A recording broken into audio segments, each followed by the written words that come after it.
Shalom peuple de Dieu, esengo ya kukuta na bino lisusu na émission kitoko auto mesana kosala ya sérénité auto lobelaka mingi spiritualité au bionso boyebi déjà. C'est votre frère d'autre Stephen Pedro. Esika nyonso bozali na tombeli bino que la paix du Seigneur soit avec vous. Esengo ya kukuta na bino lisusu ya pona masolo na biso susu kitoko auto solaka na papa na biso ndeko na biso missionnaire na biso papa Dieudonné Bangani au bionso boyebi déjà auto solaka na makambo etali la spiritualité aza pembe nanga awa nebi ke bokomona lisusu papa mbote papa Dieudonné Bangani mbote frère esengo lisusu ya kokutana na yo na nebi ke nkolo azali place ozali. Merci beaucoup. Esengo sur okutana papa Dieudonné Bangani nebi ke place bozana banda ko bino to yoki déjà mo esengo pona kolia susu bile ya molimo e purifier ka biso lisusu na émission na biso ya lelo na esengo mingi bandeko ebele basindaki ba message to lobela mingi l'objectif et l'importance de l'homme sur la terre. Tongaki to yeba pena objectif na importance ya moto na vie ezalaka nini. Yango na yakina posa ya kobenga lisusu papa Dieudonné Bangani asolo na biso susu pona likambwana. Po to yoka pe mingi importance ya moto to yeba ka penza te. Mutu tanga vivre na mokili to yeba te objectif na importance ya moto na mokili. Yango le to na posa papa Dieudonné afungola biso alimbolela biso lisusu ndenge ni pona nini pe importance nini nzambe atinda mutu awa na mokili pe importance ya mutu awa na mokili ezali nini. Yango wana sujet na biso ya mokolo ya lelo pona kokende mingi te tokokende directement pona kokota pena na kati ya elenge ya émission lisusu papa a limbola biso papa tango oyoki sujet pe ndimbola ya sujet ya lelo esali yo bobangi te papa na sepeli osepeli makasi toyebi ke tokozabe yano ya solo vraiment papa tongaki toyeba vraiment na kati ya sujet oyo po bandeko ebele bakomelaki ngai batunaki ebele na émission na ngai oyo nasalaka ya sérénité jour okoyamba papa ayebisa biso importance pe objectif ya mutu na mokili mutu penza mutu azalaka nani mutu c'est le Dieu en question mutu c'est Dieu en question c'est le Dieu en question donc le Dieu que les gens cherchent c'est ça l'homme mutu ye wana nde nzambe o mutu atunaka na mokili yango wana nde papa olobi oui en quelque sorte yango wana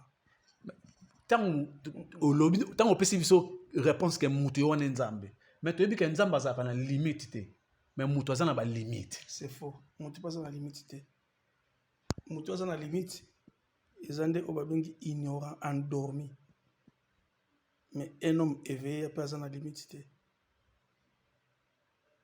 Est-ce que mutu pena koyi kozala nzambe eza nzambe oyo akre asali mokili est-ce que akoyi kozala mutu to mutu akozala nzambe papa ozomona yango teke eza na mwa vraiment so ozwi Coran so ozwi Bible eza ba clair Dieu so ozwi ka Bible babi na Genèse chapitre de Genèse chapitre 1 26 à 27 puis Dieu dit azamoko faisons akomi ebele.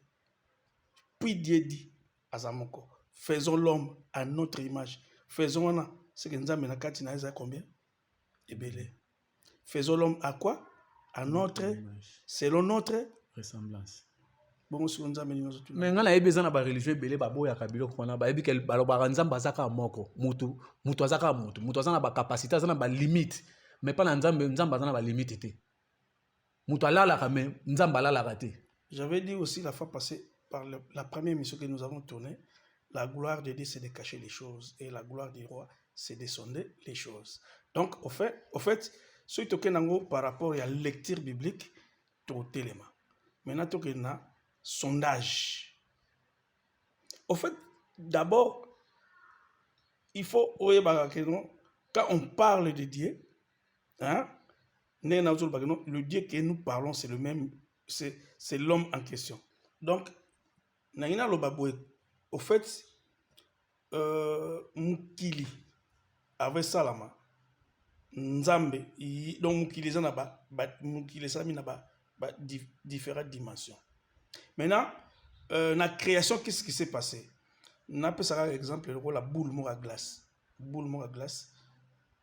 Na l'obité Nzambe Azabongo, mais ça exemple pour aider Batouba à comprendre. Boule mort à glace. Maintenant, une bonne partie et c'est dilaté et pandané et ça dit glaçon Vous comprenez? Et il y a un monde moni glaçon na. Ils appellent glace. Maintenant glaçon na moni bandam ndam na kim wana nde mutu. Moni partout etikali wana nzambe. Donc Dieu, donc l'homme, c'est une partie de Dieu qui se détache, donc une partie de Dieu qui se manifeste dans la création. Une partie de Dieu qui se manifeste dans la création. Donc, et ça le rôle on appelle cet exemple. Boule ya glace. Une partie est longue, na boule wana. O etikali nzambe. Oni o panzani wana nde mutu. Mais so osumi o panzani wana mike na so simbi ngo. Eza la glace. Eza ndambo à glace. Mais à glace. Eza glace. Ok. Le so eza malili. So simbi ndambo na eza pe malili. C'est ça. Obongo importance. Importance nini pena nzamba sa ila mutu. Donc au fait c'est quoi? L'homme est créé seulement pour l'adoration. Mutu salami kaka pona ko adorer nzambe. Mais pour confondre te o batu bakansaka no ko adorer la siko yemba. Oh. C'est que makambo ngo mi double. Adoration et l'axi ko yemba te. Et adoration et l'axi ni. Faire la volonté de Dieu. Non. Na Bible komami adoration, to ebi adorateur munene ezalaki David. So ozina kantika David ezaka banzembo obiso to yebi yanwana. S'il vous plaît. Ozo solana mutu ozo lobake aza missionnaire, aza initié, aza ne pasteur te, aza théologien te. Quand je parle de l'adoration d'une manière mystique, c'est vivre Dieu. Adoration oh papa ozo yebisa biso ko expliquer biso adoration wana. Ok, donc cela veut dire un vrai adorateur, c'est lui qui fait la volonté de Dieu. Par rapport à ma précepte, par rapport à ma principe de Dieu, par rapport à ma principe de la création.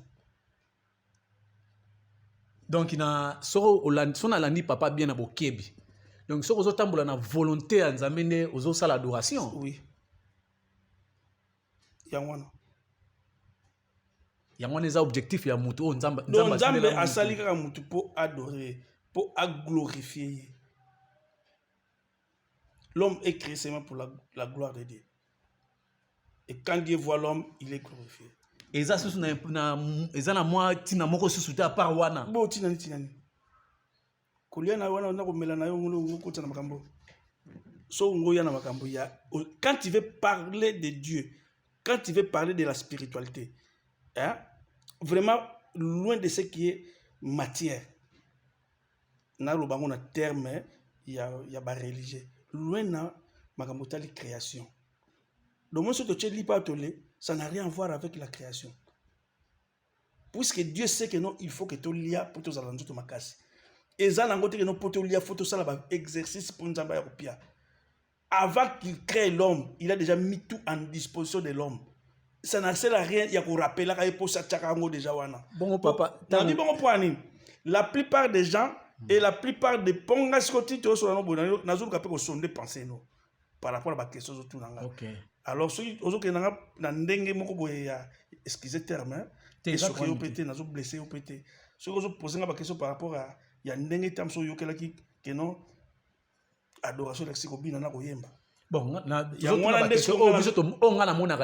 si nous voulons parler de Dieu ou de la création, tout qu'il y a un aspect initiatique et non un aspect fanatique. Donc, nous avons le mutu nanzambe. Donc, mutu aza miniature ya nzambe. Comme dit un maître, le microcosme est comme la macrocosme et la macrocosme est comme le microcosme. Terme la bino initiation wana est compliqué. Nazo expliquer. Cela veut dire l'homme est créé comme le monde et le monde donc l'homme c'est un petit monde. Donc la façon dont l'homme est, c'est la façon que le monde aussi est créé. Comment? Donc mutu azana 7 corps et mukili pesa na 7 dimensions. Mutu netinga boye ou corps physique. Mais à moi, il y a encore d'autres corps que vous ne voyez pas, que je peux aussi citer. C'est la même chose, comme j'ai 7 corps, le monde aussi a 7 dimensions. Donc, ndenge bandeko bazolanda biso na ba ndaku na bango bazali na ngala to vani beto na banzoto 7 na kati na biso. Chacun de nous a 7 corps, oui. Nous avons un corps physique. Ozo permettre à palper le monde physique. Après le corps physique, nous avons un corps éthérique. Et nous avons, donc comme nous avons un corps physique, il y a aussi un monde physique. Donc pour vivre un monde physique, il nous faudrait un corps physique. Alors, à part monde physique ou corps physique, ou et dans monde physique, nous avons un corps éthérique. Comme nous avons un corps éthérique, il y a aussi un monde éthérique. Il y a aussi un monde qu'on appelle le monde des rêves ou monde astral. C'est comme il trois. Nous avons un corps qu'on appelle un corps mental. Nous appelons un monde mental. Nous avons un corps causal. Nous appelons un monde causal. Nous avons un corps atmique. Nous appelons un monde atmique. Nous avons un corps christique et nous avons aussi le monde christique. Ça fait 7. Bon, papa, ce qui ba corps wana nyonso zena dans zoto na biso. Ba monde na mwana pese ke zaka pas na biso pe kaka na kasi na biso. Là c'est comme ozo edengai ya koloba autant olobi bongo mutu wana mususu ayibiti ke zape bongo. En bref, batu ba considérer kaka 3 parties à mutu. Corps physique, âme, na esprit. Corps physique ezani o nazo simba. Oyo bombi miku misuni makila conception. Or ezaka ndena ba la fois passé comme enveloppe. Maintenant ce que le corps physique na biloko oyo elobamaka oyo batu ba santaka. Ya mi balé batu ba lobilaka âme. Âme wana yango nde eza ko bimisa eza mutu en soi. Donc eza 6e corps. Atma veut dire âme. Maintenant, partie musu babenga esprit. C'est ça maintenant qu'on appelle le Dieu dans un corps humain. Yango babengi corps christique. Vous comprenez? Yango de ça le 7e. Maintenant on attend yango na baki nous avons un corps physique. Nous avons un corps éthérique. Nous avons un corps astral. Nous avons un corps mental. Nous avons un corps causal. Nous avons un corps atmique. Et nous avons un corps christique ou bouddhique. Ça fait 7 corps. Ce que, moni, à des fois, le terme initiatique est comme ma rappé quoi m'briller. Moni, ce corps physique. Nous avons un corps physique, na corps éthérique, et ça sur place. Puisque corps éthérique, ils ont une aura. Ils ont la charge batterie. Moi, je suis journée, je suis cassé. Alali. Mais là, ça bien. Pour la nini, tant que le corps éthérique et ressources sur une énergie éthérique pour le corps physique comme en bonne et due forme. Maintenant, corps astral, ils ont un corps qui permet à l'autre. Ils ont un véhicule qui permet à l'âme et tambola na butu. Pour âme ya mutu, il y a un autre bengi atmique. Parce que atma et tambola nzela mokona astral, mental, atma. Ils ont tendé na mutu ensemble. N'esprit que donc astral est corps y a d'autres. Corps mental qui permet à mutu à réfléchir soit dans les bons, soit dans les mauvais. Et corps atmique, il y a déjà âme. Âme yamutu. Donc, conscience yamutu. Et christique subconscient, l'esprit de Dieu qui est dans l'homme. Alors, ndenge mutaza na cette partie wana, tu appelles la 7 dimensions de la création. C'est pour cela qu'aujourd'hui, arc-en-ciel, ils ont 7 couleurs. Donc, maintenant, comme création, ils ont 7 dimensions. Et à chaque dimension, ils ont représenté un Elohim ou un prince ou un archange. Pour ne compliquer pas tout. Okay. Nous avons Michael, Gabriel, Raphaël, Iriel, Zachariel, Samaël et Oriphiel. Les 7 forces de Dieu, vous êtes tout près de Dieu. Vous comprenez? Maintenant, à chaque représentation, on a un archange, mutu a un pouvoir na eloko moko songolo. Par exemple, si vous avez une dimension physique, nous avons 4 coins cardinaux. Et à chaque coin cardinal, ils sont représentés na force. Nous avons 4 coins cardinaux, nous avons 4 éléments. Nous avons le feu, nous avons l'air, nous avons l'eau et la terre. Na bandi ko expliquer chaque élément na archange nango. Élément feu, nous avons l'archange Michael. Élément l'air, nous avons l'archange Raphaël. Élément l'eau, nous avons l'archange Gabriel. Et élément terre, nous avons l'archange Uriel. Donc, chaque 4 coins cardinaux, il y a création physique, ils sont représentés dans ange. Et chaque coin cardinal, ils ont un élément.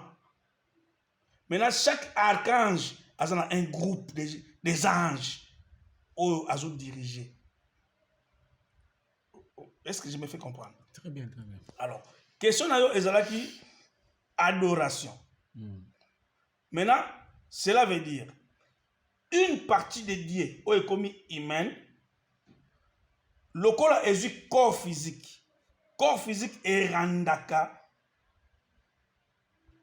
Âme ya mutu faible pour corps physique et ko rendre et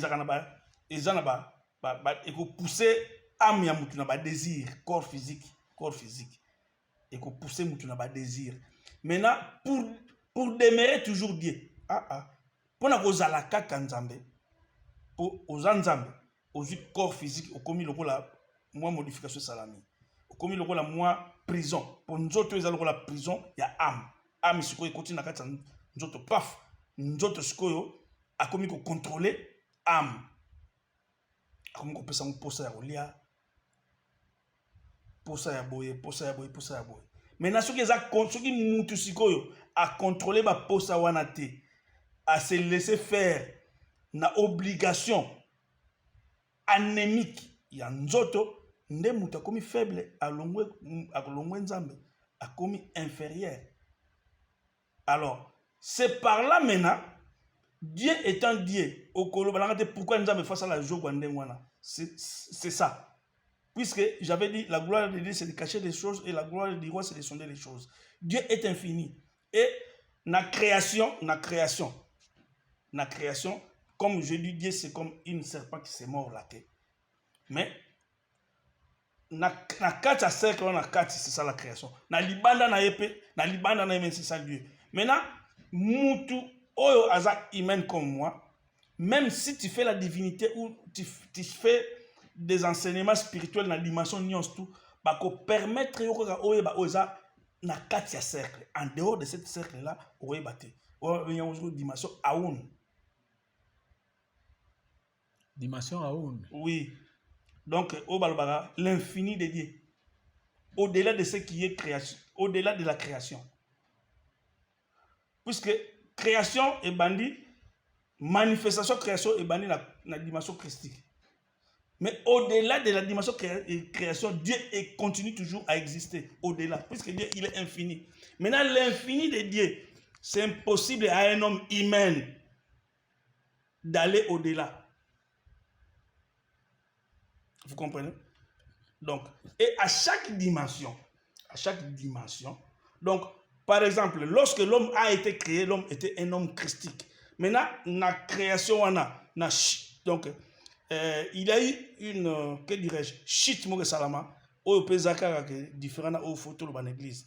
Pour l'église, il y a un tata, combattant. Après, il y a maman, c'est archi faux. Bandeko bani lilusu wana papa linga kotisa wana tokoluka ngo mukolo mususu donc na baboya tout papa comment expliquer nzambe fois ça la mboya moi c'est mobali taba ya moi akomi mutu abosani asalika mutu mobali si na baki ngona la mission passé est-ce que nzambe akobosa okoloba nga non est-ce que nzambe akosala mobali avant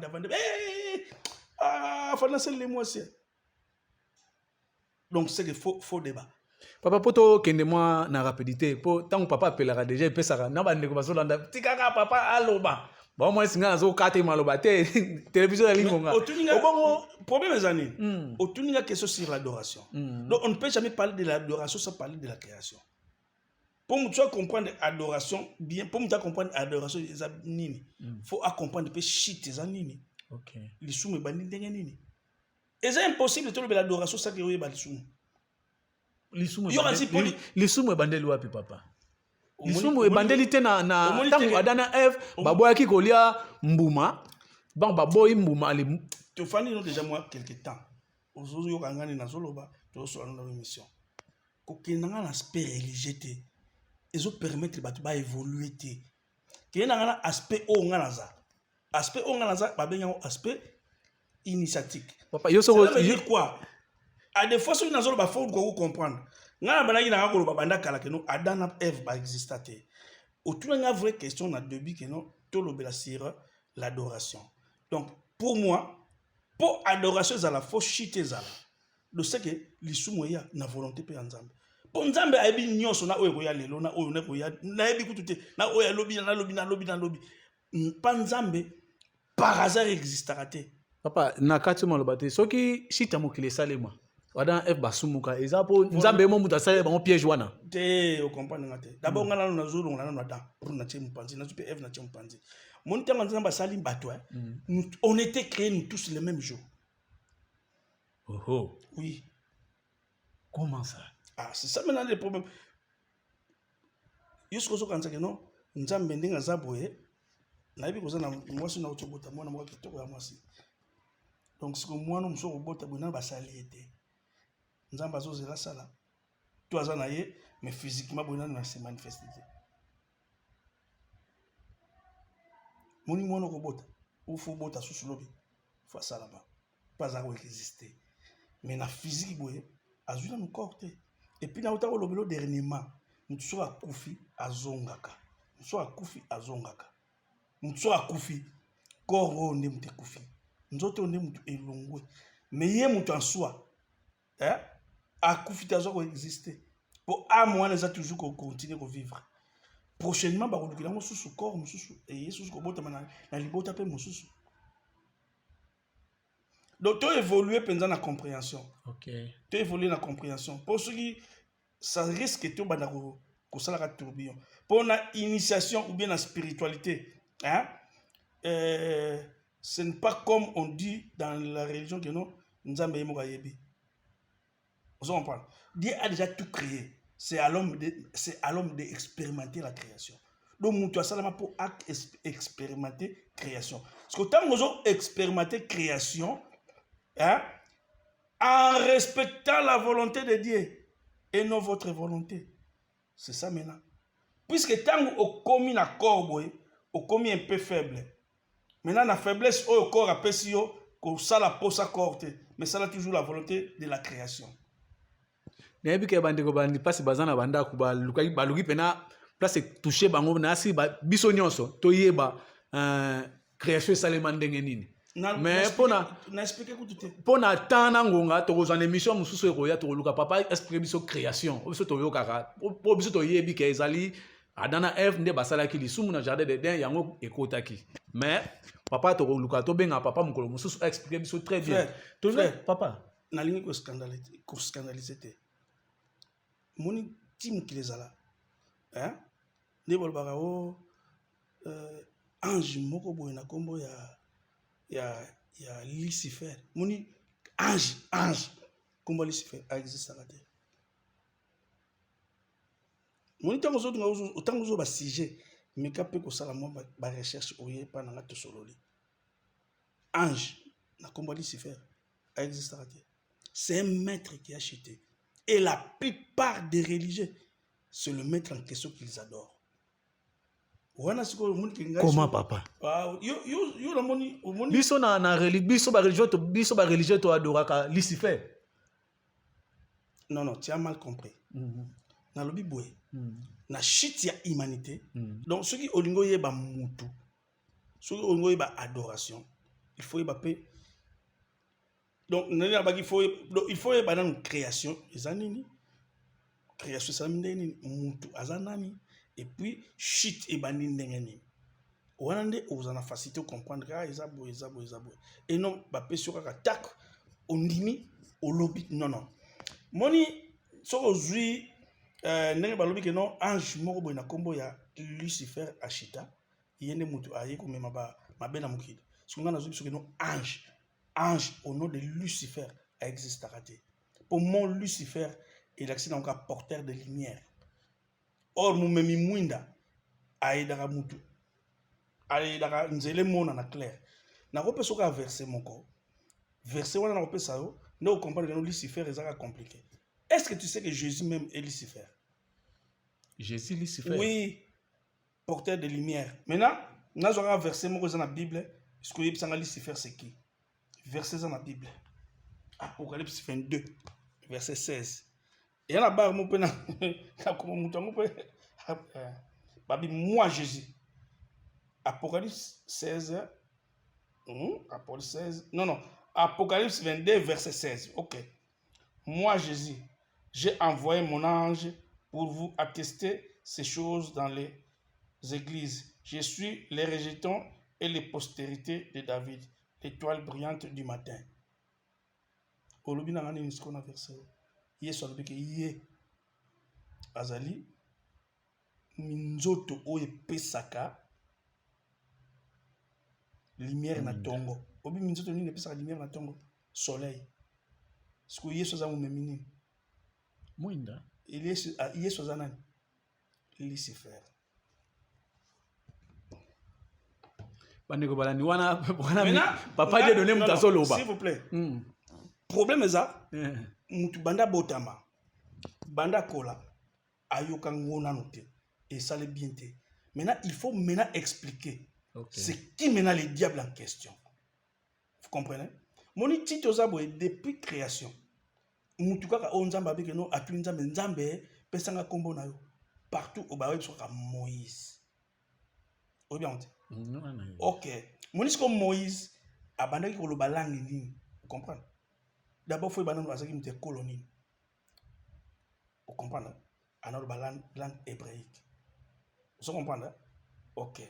Maintenant, tant Moïse a tuni nzambe, c'est ka so tuni lepe na langue nini? Hébraïque, malgré azaki esclave en Égypte, non? Ok. Yoka réponse en nzambe. Iod he va ou he. Na français, je suis celui qui suis. Nazali oyo nazali. Le seul maître ou grand maître oyo ayela biso kombo ya nzambe. Eza Moïse. Réponse ya nzambe, je suis celui qui suis. Na langue ya ba Moïse, iod he va ou he. Or, na loi juif, baloba kombo nzambe pamba te. Pour ça sacré. Maintenant, ceux qui balingi ba dore nzambe, babandi ko sala abréviation. Na iod bazui y, he bazui h. Hein? Maintenant, iod he vaou he, bakomango waou. Ezara do bakomango iod he waou he. Mais moni langue hébraïque na langue ya bandeko na biso ya allemand, eza peu près. Pour na allemand mauvais existera te. Prévane bakomaka bemi we mais bolo baka bemi ve. Vrai ou faux? Vrai. Tout que n'a pas tant belete. C'est par là maintenant bazui h y h w h et bimi yave. Na abréviation ya combo. Or Dieu est tout puissant. Maintenant image ya nzambe ozani et ozala peu puissant. C'est le diable en question. Mais biso na loi juif pesa na Bible na nzambe balongolaka te babakisaka te na bonzambe peneza bongo. Ok, ce que tant bozui iod he va o he bolongoli botie ba abréviation et comme il y avait ce quoi puis le vrai quoi puis le faux. Il y avait wana azanani pour biso na religion beto to comprendre te to tikala ko yoka e penza te moni explication claire et pesa maka kaka na enseignement par rapport ya kobatela na niveau ya batu bazuta la biso pour mutu musumo na sambela kana epe ezaka moni ka mo findambu wana ya foi wana eza important yango pe minga place naza na koisa bandamba ba foi batu te oya linga comprendre plus aluki na école atangi mais moi ndambo za na ngwa batela ana choix pété ngape na butapuna au moins on comprend c'est quoi Lucifer, c'est quoi le diable. Vous comprenez? Donc il faut comprendre bien bandeko na ngai na bino tozana bozana bandako bozolanda biso. Donc diable en question ça non ka face be nzambe. Selon l'explication papa ndenge opesi biso. Non, na lobi boy. Ngai ngana aider par rapport à shit ya humanité. Na ngana expliquer bino que non ange moko boy na kombo Lucifer azalaka te. Na expliquer qu'est-ce que signifie Lucifer. Et l'expliquer mumemi mwinda. Na laksi bino que non moni mumemi mwinda liboso na Bible Yesu. Pour ceux qui Yesu akoti kati na yo moni clair, vrai ou faux? Vrai. Akasi Lucifer. Pour Lucifer, alors on a une ignorance appelée sur lumière. Mais quand je parle de Lucifer, je ne parle pas de la satanisme. C'est ça maintenant le problème. Ok. Place n'engana comme appelé. Or, ceux qui bolobina nga bongo Lucifer aza Satan Satan onani. Na yebisi bino siko Satan question. Na place maintenant baba ina banda ou place na bande ko baba. Donc cela veut dire place to ko cela veut dire Satan question za nani? Excusez. Moni alphabet hébraïque, ils ont différents alphabets, tout ça là, ils ont alphabet, que dirais-je, romain. Romain, ils en ont 26 ou 26. Mais alphabet hébraïque, ils en ont 22 lettres. Et à chaque lettre, ils ont combo nzambe. Chaque lettre et alphabet hébraïque, ils ont combo nzambe. Vous comprenez? Ils en ont na bonzambe ils ont une manifestation moko boy. Bonzambe a se manifester différent par rapport à temps, par rapport à besoin moko boy. Oyo ils ont vraiment irrigé dans l'humanité. Vous comprenez? Jéhovah, Shama, ainsi de suite. Au moins on batanga tango belé. Donc il n'y a pas de terme hébraïque pour tout le bela biloko ezaka ya niveau tout le bela. OK. Maintenant combo oyo est globalisé alphabet hébraïque eza oyo na lobi iod he va ou he le complot mubimba nzambe. OK. Vous comprenez? OK. Iod he va ou he. Parce qu'on a loi juif, na loi ya bamboka Yesu. Baloba comment nzambe pamba. Donner dit na ba boza blasphème, eza lokana nazo sumuka puisque il est saint des saints, il est au-delà de la sainteté. Donc faut vous kolobango na bosembo. Donc ezara d'abord tout ce qui est réservé kaka na ba sacerdote ou ba nokota na lieu très saint. La foule kutute. Vous comprenez? Maintenant ce qu'on dit comme on a iod he va ou he. Maintenant qu'est-ce que bah tu faut pas sambela. Ba banis ko abrévé yango, bazuna iod bazuka y na he bazuka h na Vaou, bazuka W, bazusu he, et bibi neti YHWH. Yango ne pobenga Yahvé. Or na loi juif na nzambe balongola kate, babaki sakate. Soko longo les ayete. Soko po bagisi ezayete. Loko les ayete. Comme Dieu est tout puissant. Hein? Maintenant ombre na ye. Nani oh sali comme ombre et que la puissant et que la tout puissante puisque Dieu est puissant. Ombre ne vous a tout puissant et vous a puissant. Mais c'est ça le diable en question. Makambo et ça la gana émission bon papa soki to kende moi rapide pour la télévision za lingonga et là on ne ça la pour appeler ça moi éclaircissement quand on parle de Lucifer moni mutu mutinga boy na ba ke no mutu za kanzambe mais ça o na simbité en lui. Non, on a quatre ans, on a parti, on a être. Et être donc avec un mot majuscule. Être, on a sur le Dieu qui est en lui. On a quatre être, on a pour Nzambe à se manifester en plusieurs parties. Puisque, on est toujours sur la Nzambe, toujours sur le Bela Moutou. Et c'est un rafo Moutou, à ce qu'on a enseigné numérologie ou Kabbale. Numérologie, c'est chiffre. Par exemple, quand on parle de Dieu, il y a des religions qui croient à un Dieu unique, la sagesse de Dieu, le chiffre 1. Vous comprenez? L'autorité ou la sagesse. 2, c'est l'amour de Dieu, celle-là que les gens appellent la Saint-Esprit. Et 3, c'est la rédemption ou le sacrifice de Dieu. Puisque pour le monde, ils ont créé, il faut d'abord une sagesse suprême, qui est le chiffre 1. Maintenant, cette sagesse, il faut se unir d'une manière ou d'une autre sexuellement transcendantale avec l'amour de Dieu et engendrer ce que nous appelons création. Maintenant, la création est là. Et puis, c'est par différentes dimensions. Maintenant, pour création et à la paix sauvée, il faut une partie de Dieu et se sacrifier dans la création. Moi, aujourd'hui, nous étions au 4 étapes, temps. Après quelques jours, on a une étape comme Bota. Et là, on est salé que Bota. C'est le Christ cosmique qui donne, qui révèle, que dirais-je, le Christ cosmique qui nouvelle. Merci beaucoup pour terminer. C'est le Christ cosmique qui renouvelle la vie. Et le chiffre D, qui est l'amour de Dieu, c'est celle-là qui donne la vie. Et le 1, c'est celle-là qui donne le sémence pour qu'il puisse avoir la création. C'est la sagesse. Donc les trois là fait 1. Il y a des religions qui croient seulement à 1 et il y a des religions qui croient en 3.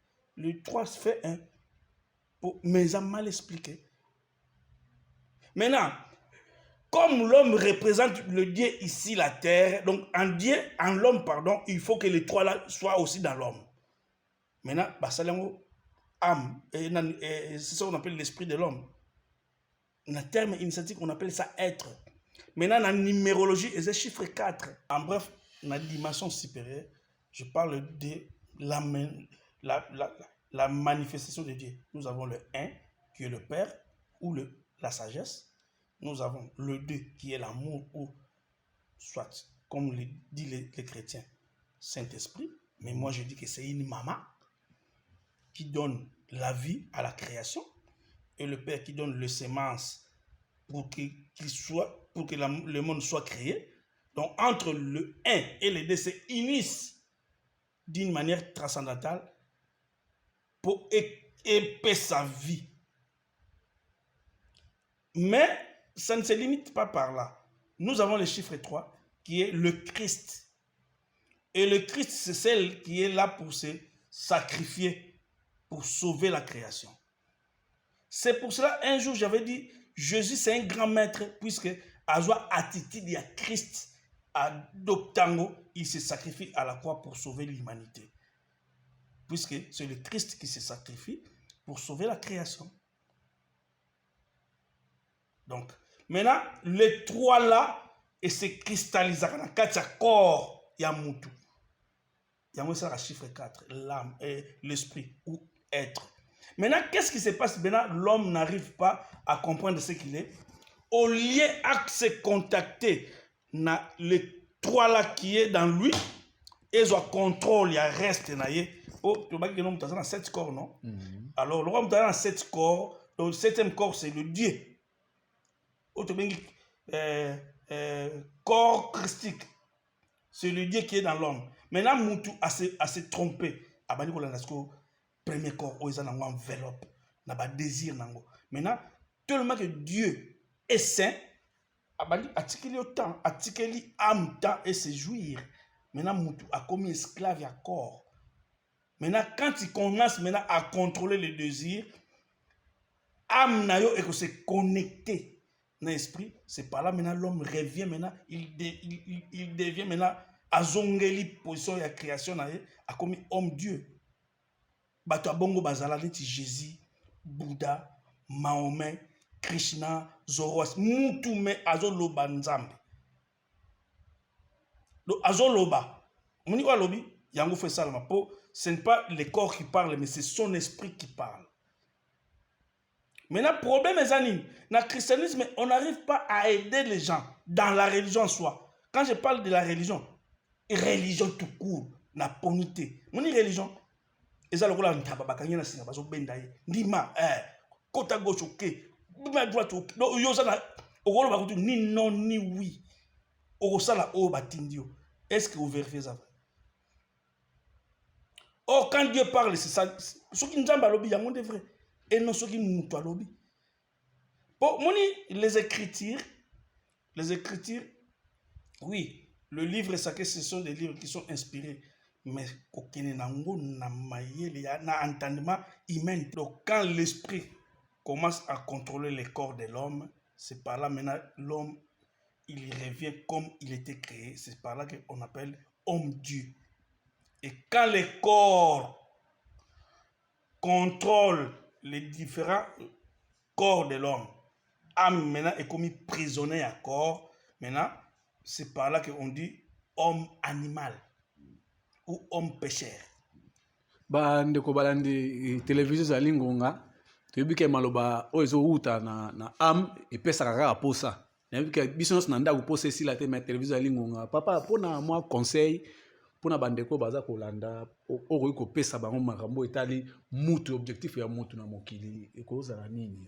Donc en fait mutu nde tolobaki ke non adoration c'est quoi? Na création on était créé le même jour na oyo baza déjà en vie na oyo baete donc âme ya mutu eyaka nde kosala oyo babenga koexpérimenter la création. Parce que ntango toyaka nde koexpérimenter création eza na kati ya création eza na baréalité oyo eblokaka mutu akoma na difficulté azonga na position initiale. Biloko yango eza nini? Eza badésir. C'est par là maintenant mutu akomaka sikoyo prisonnier ya corps. Allez. Or lokola mutu akomi prisonnier ya corps, âme ya mutu ekomi sali.